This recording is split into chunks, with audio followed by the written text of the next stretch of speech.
Bonjour, c'est Lysandre. La question d'aujourd'hui, est-ce qu'un retour à la vie normale est envisageable prochainement?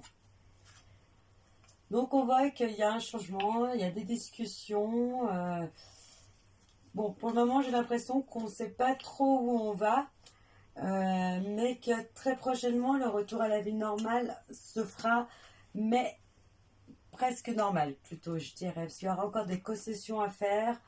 Euh, il y a certaines libertés qui seront encore mises sous bride.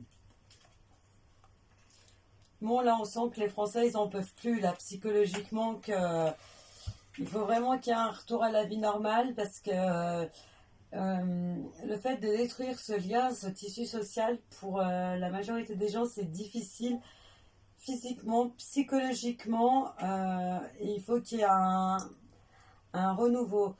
Euh, Malheureusement, dans ce chaos, on se rend compte que des fois, on prenait pas plaisir à voir ses amis ou très peu de plaisir à faire certaines choses.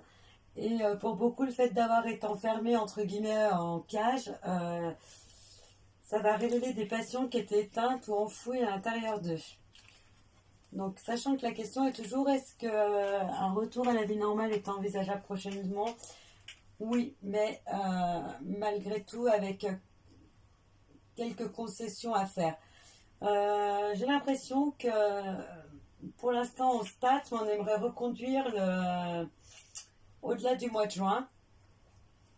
Mais il y a beaucoup de voix qui vont s'élever et beaucoup de personnes vont dire que là, stop, ça suffit, qu'à un moment donné, les chiffres sont un petit peu biaisés, qu'on s'amuse un petit peu à faire en sorte de créer une peur, une psychose.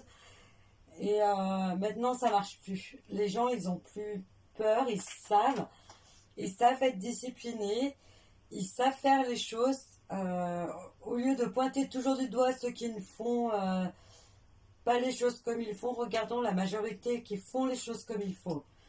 Et c'est cette majorité-là qui pourrait s'avérer protestataire si un retour à la vie normale n'était pas envisagé assez prochainement. Je pense que les jeunes, en particulier, n'en peuvent plus, sont vraiment au bout du bout. On sent une jeunesse en perdition, une jeunesse qui en a ras-le-bol, qui a vraiment envie de, tout simplement de vivre en fait. Là, c'est comme si on les bâillonnait, pieds et poings liés, et ils ne voyaient aucune opportunité.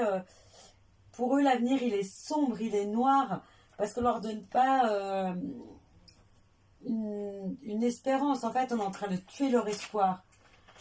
Alors qu'en réalité, l'espoir, il est toujours là, il est peut-être un petit peu vacillant dans leur tête, mais il est là.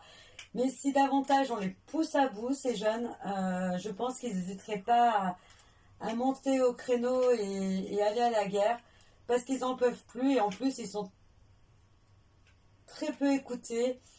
On leur donne la parole, on leur fait croire que les choses vont vite changer. Et en fait, c'est ce que je disais tout à l'heure, c'est cette espèce de solidarité au milieu du chaos, cette espèce de fraternité qui les sauve pour le moment, parce qu'il y a encore des gens qui ont conscience qu'ils vont pas bien, ces jeunes, qu'il faut leur donner une soupape de sécurité qu'ils n'ont pas. C'est des jeunes qui s'enferment et à un moment donné, ils vont en avoir marre, ils vont dire stop et ils vont se révolter. Et à ce moment-là, on ne pourra plus les faire taire. Leur voix, elle sera tellement puissante, ça sera même plus des cris, ça sera des hurlements. Et on ne pourra plus les arrêter. Quand ça sera stop, ça sera stop. Et à un moment donné, l'État se retrouvera piégé face à une vive contestation de ces jeunes. Et c'est pas en les matraquant, en les punissant, en leur balançant des trucs dessus. Plus on va essayer de les museler, plus on va leur taper dessus, plus ils vont monter au créneau et plus les rangs vont grossir. À un moment donné, il y aura cette espèce de solidarité jeune n'hésitera pas à mettre le pays à feu et à sang pour se faire entendre. Donc il y aura un retour à la vie normale qui s'envisagera parce qu'il y aura cette pression des jeunes qui sera là et qui dira stop à tout. Stop au confinement, stop au couvre-feu, stop à plus aller voir les autres, stop, stop, stop. Parce que ces jeunes restent à l'heure actuelle enfermés, ils ne commettent pas d'impair et on les punit. Pour eux, c'est une punition. On les empêche de travailler, on les empêche de se nourrir, on les empêche de vivre.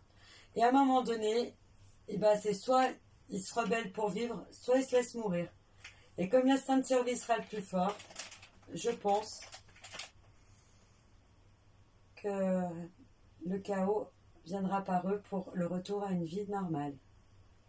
La destruction pour tout reconstruire sereinement. J'espère que j'ai répondu à votre question. Bonne journée.